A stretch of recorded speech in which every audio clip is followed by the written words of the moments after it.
El monte Carmelo ardía bajo el sol implacable. Un pueblo hambriento esperaba la respuesta que decidiría su destino. Frente a cientos de profetas de Baal, un solo hombre alzó su voz. Hoy sabremos quién es el Dios verdadero. Entonces el cielo se abrió y el fuego descendió. Suscríbete, deja tu like y adéntrate con nosotros en esta historia que la Biblia susurra. El verdadero Dios. El sol ardía implacable sobre la tierra resquebrajada de Israel. Era el tercer año de sequía y los campos se habían convertido en esqueletos de lo que alguna vez fueron fértiles sembradíos. El aire olía a polvo y muerte. El viento arrastraba los lamentos de un pueblo sediento que había abandonado al Dios verdadero para inclinarse ante Baal, el falso Dios de las tormentas que jamás había respondido. Aquel día en el monte Carmelo, todo el reino parecía reunido.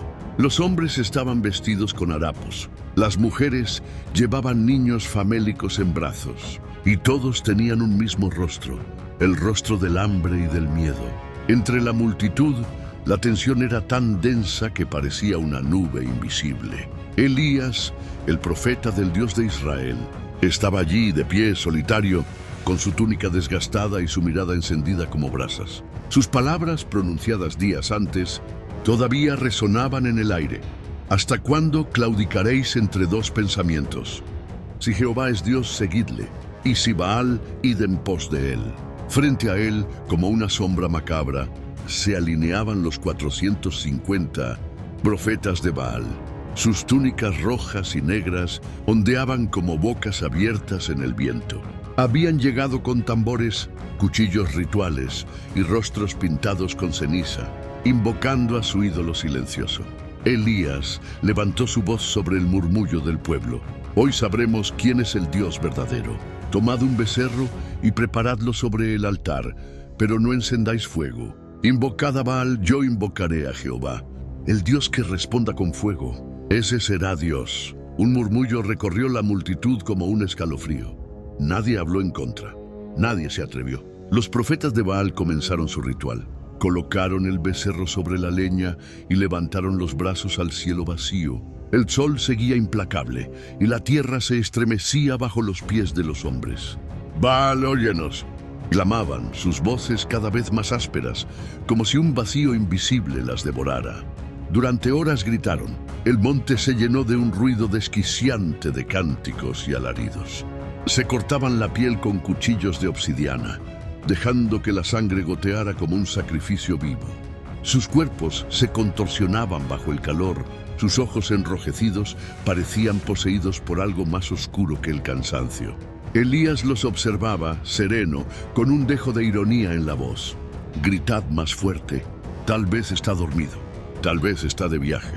Quizá vuestro Dios necesita ser despertado». Los profetas desesperados comenzaron a danzar frenéticamente, golpeándose contra las piedras, desgarrando su carne hasta que el suelo quedó manchado de rojo. El pueblo miraba con un terror mudo. El silencio de Baal era más aterrador que cualquier respuesta. Cuando la tarde se acercaba y los profetas de Baal estaban exhaustos, Elías dio un paso adelante. El sol, ya bajo, proyectaba una sombra alargada del profeta sobre la tierra. Sus ojos brillaban como fuego oculto. «Acercaos a mí». El pueblo obedeció con un murmullo de expectación. Elías reconstruyó un altar con 12 piedras, una por cada tribu de Israel. Colocó el becerro sobre la leña, pero hizo algo que estremeció a todos. Ordenó que trajeran agua, lo más precioso en tiempos de sequía. 4 cántaros fueron vertidos sobre la ofrenda, luego otros 4, y otros 4 más, hasta que todo quedó empapado, y un pequeño arroyo rodeaba el altar. Los presentes contuvieron la respiración. Nadie encendía fuego en leña mojada. Era imposible. Elías levantó sus brazos al cielo enrojecido por el crepúsculo. Su voz, firme y resonante, cortó el aire. «Jehová, Dios de Abraham, de Isaac y de Israel, sea hoy manifiesto que tú eres Dios en Israel y que yo soy tu siervo, y que por mandato tuyo he hecho todas estas cosas. Respóndeme, Jehová, respóndeme, para que este pueblo conozca que tú, oh Jehová, eres el Dios verdadero, y que vuelves a ti el corazón de ellos. El silencio que siguió fue sepulcral. El viento se detuvo. El cielo, antes claro, se oscureció como si una sombra gigantesca lo cubriera. Los niños lloraron, los ancianos se arrodillaron, y los profetas de Baal retrocedieron con ojos desorbitados. Entonces sucedió. Un rugido descendió desde lo alto, como un trueno que rasgaba la bóveda celeste. El cielo se abrió y un fuego deslumbrante cayó con furia. No era fuego común, era blanco, vivo, devorador. En un instante consumió el altar, la leña empapada, el sacrificio y hasta las piedras. El agua de la zanja fue absorbida como si jamás hubiera existido. El monte entero quedó iluminado como por 1000 relámpagos. Los presentes cayeron rostro en tierra, gritando con voces entrecortadas: «Jehová es Dios! ¡Jehová es Dios!». El fuego ardió unos segundos más, chisporroteando en el aire, y luego se apagó dejando tras de sí un olor metálico, como hierro fundido. El altar no era más que un hueco ennegrecido en la tierra.